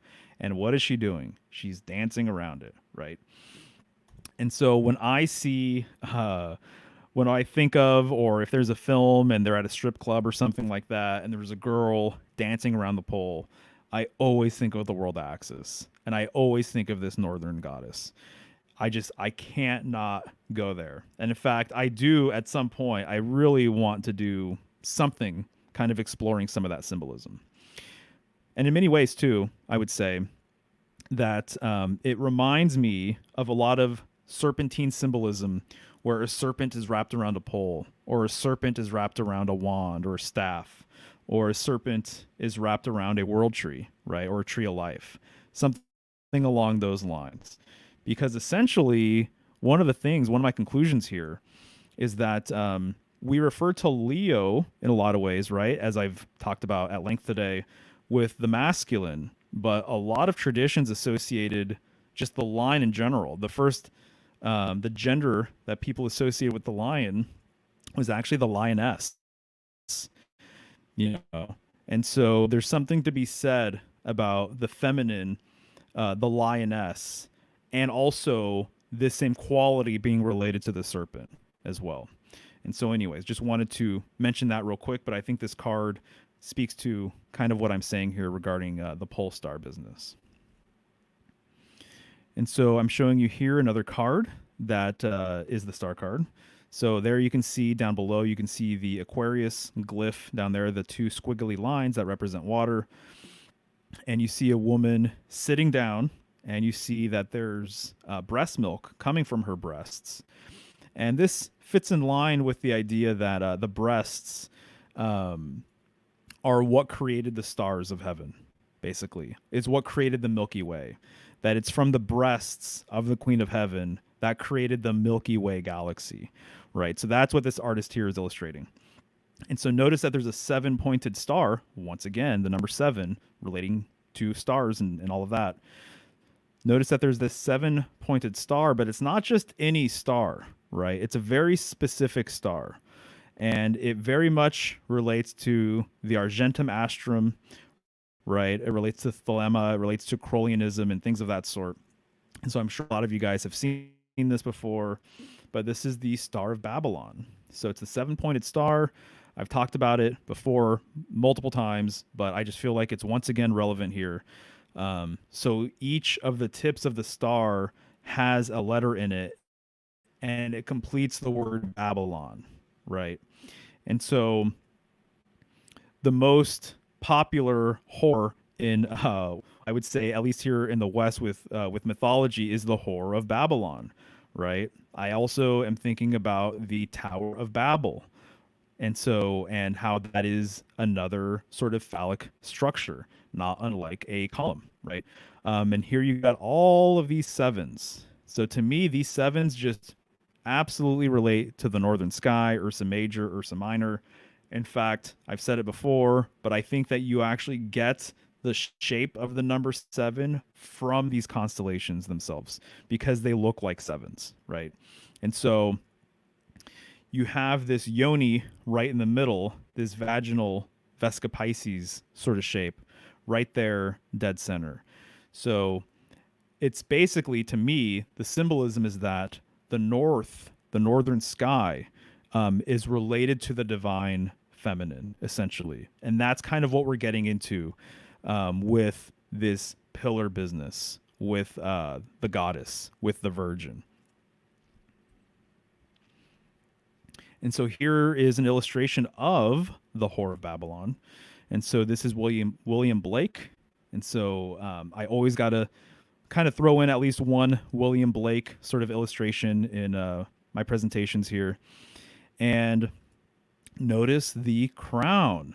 Notice it kind of looks like Cybele, what she was wearing earlier, right? And what was Cybele doing? She was riding a chariot that was being pulled by 2 lions. Arguably 2 beasts. And here you have the Whore of Babylon, who's holding this chalice, and this chalice is said to contain filth and abominations. And she's riding the beast of the Whore of Babylon. But in this version, it's interpreted as man, as a man, as a beast of a man. And here he has 7 heads, right? Getting into all of the 7 business that I kind of brought up before. So this is just Blake's interpretation of the symbolism. There's a lot of other versions you can find out there where the multi-headed beast looks more like a dragon, right, and has long necks with dragon heads at the end of it. But this is what he portrayed. So this gets into, I mean, this is kind of, in a way, honestly, it's another way of illustrating the strength card, in my opinion. And so now when we look at an actual version of the strength card, the Crowley version, you can see the similarities, right? The chalice of filth, riding the beast, taming the beast, the seven heads, etc., right? And so I bring this up here at the end of the presentation just to highlight the fact that I think between all of the things that I showed, I think that you can make the case that the pillar that we started off with is a northern correspondence symbol. And indeed, the Virgin also a northern correspondence symbol. And then it appears as though the lion has a northern correspondence as well. I brought up that quote that the lion is the guardian of the north. And that's not the only resource that I have that attributes the lion to the north as well, right? So I think in a lot of ways, what we're actually seeing is that the lion is just part of a lineage of beasts that's associated with the north. And that's what I see this creature right here being associated with. Hence the seven heads, right? And I think I kind of maybe made the case that this is really just kind of a translated, updated version of some of the Eastern stuff that I brought up, right, from Hinduism. So hopefully that all makes sense. Would love to know what you guys think. But the last thing I'll say about all of this is that I love this strength card right here. So this is from the Pagan Otherworlds deck. And instead of a traditional lion, we have a bear, right? And so when I first saw this, my mind just started just kind of thinking about how brilliant this actual kind of correspondence is. At least for me personally, I love it. I think it's fantastic because Ursa Major and Ursa Minor is the great bear and the little bear. And arguably, you could perhaps say that this isn't just a bear, a male bear, but what I'm realizing about the Northern Sky, Ursa Major, is that it's not just a bear, but it's actually a mama bear, right? So the Northern Sky has a lot to do with the goddess, a lot to do with the Queen of Heaven, the Mother of Heaven, and therefore the Virgin of Heaven and the Virgin of Earth, right? The perpetual, everlasting Virgin, perpetually being a virgin because she is continually unwed. She's continually unpartnered because she is the original essence here. She is the original sort of creative force here, right? So she gave birth to man. She gave birth to, or she discovered deep within her veil, the masculine energy, the masculine archetype, the sun, right? The Lion of Judah, Christ, whatever you want to call it. So she's perpetually unwed because she will never have a partner. She will never have a true equal because she was the first sort of quality around, right? And so that's why she's the perpetual virgin, in my opinion. That's how I tend to associate it. So I think this card is just a really beautiful sort of updated northern substitute. So the way I'm looking at it right now is that I've had more experiences with bears than I have with lions. So here in the West, I've seen lions in zoos, right? Definitely seen serpents, snakes in real life. Definitely been around many cats in my day. But I've had more close encounters with a bear than a lion here. And so this kind of updated sort of take with this bear to me is just at the very least, it's a really intriguing thought.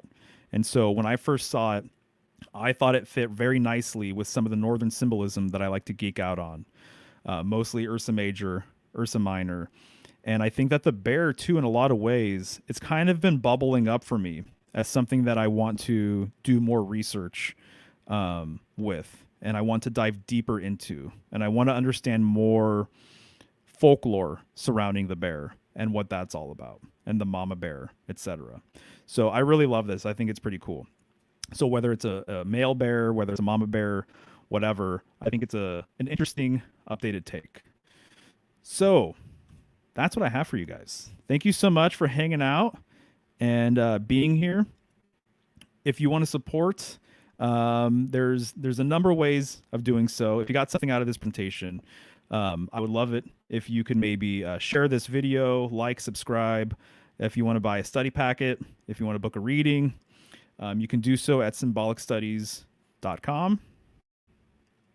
You can become a patron, excuse me, at patreon.com/symbolicstudies.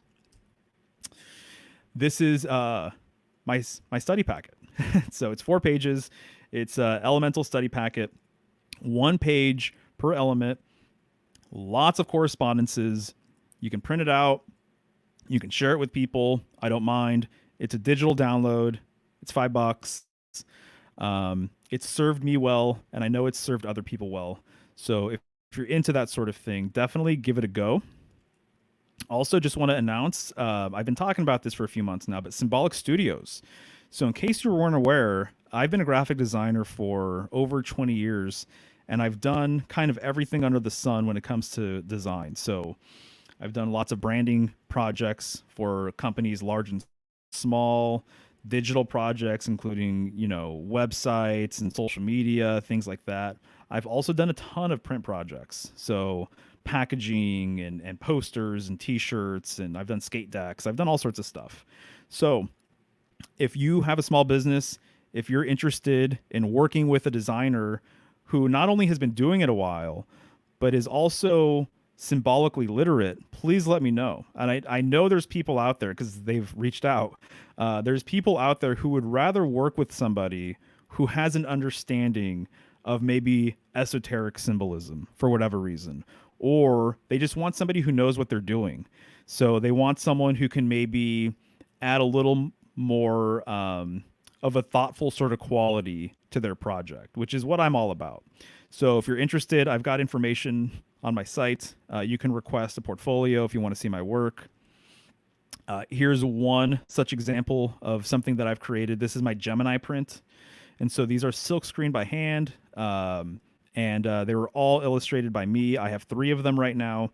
My goal at some point is to complete the whole series of astrological signs.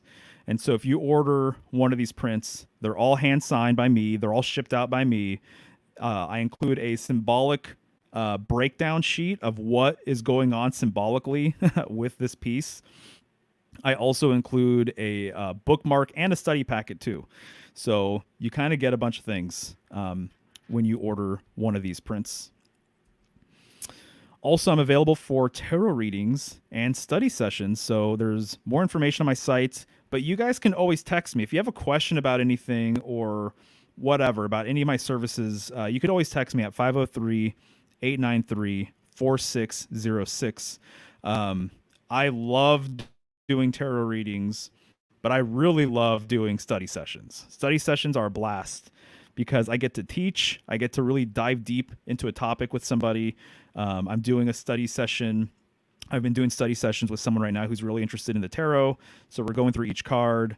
I've done study sessions for people who've wanted dream analysis, who've wanted to know more about their sign, all sorts of different things. People have hit me up to review their artwork, essentially, and they've asked, like, hey, how can I make this more astrologically encoded?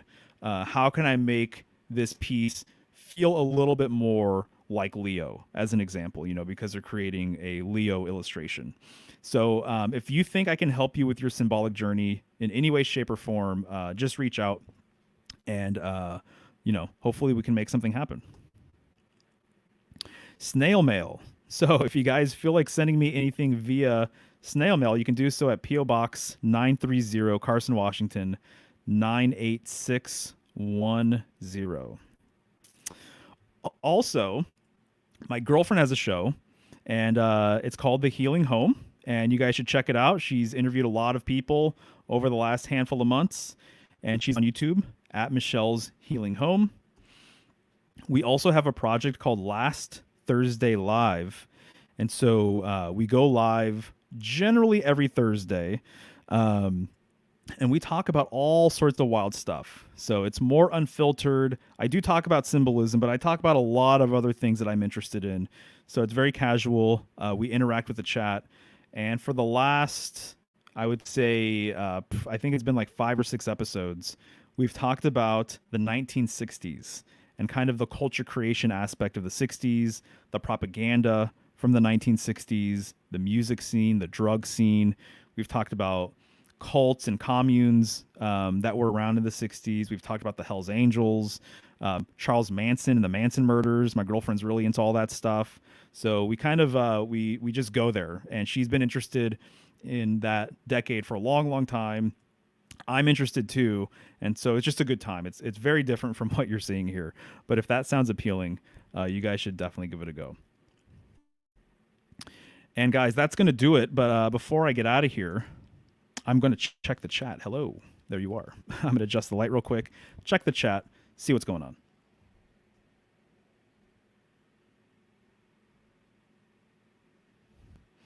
Cool. Who's hanging out today? Sweet. So I haven't checked it at all.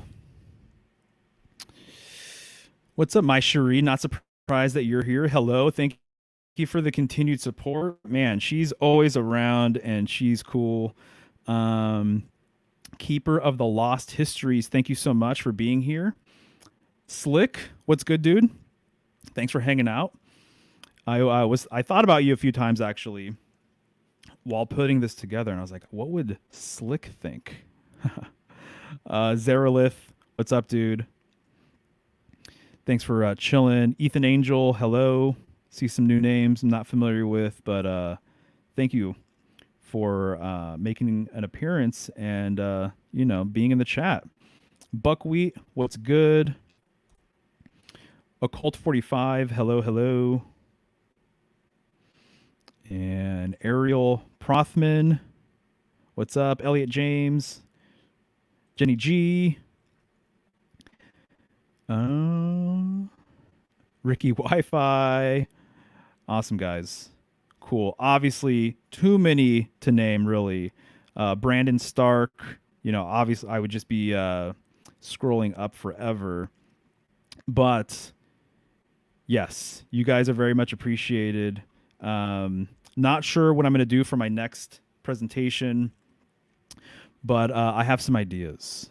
So hopefully you guys got something out of this. If you have any specific comments, I would love to know what they are in the comment section. But that's going to do for now. Until next time, you guys take care and have a good weekend.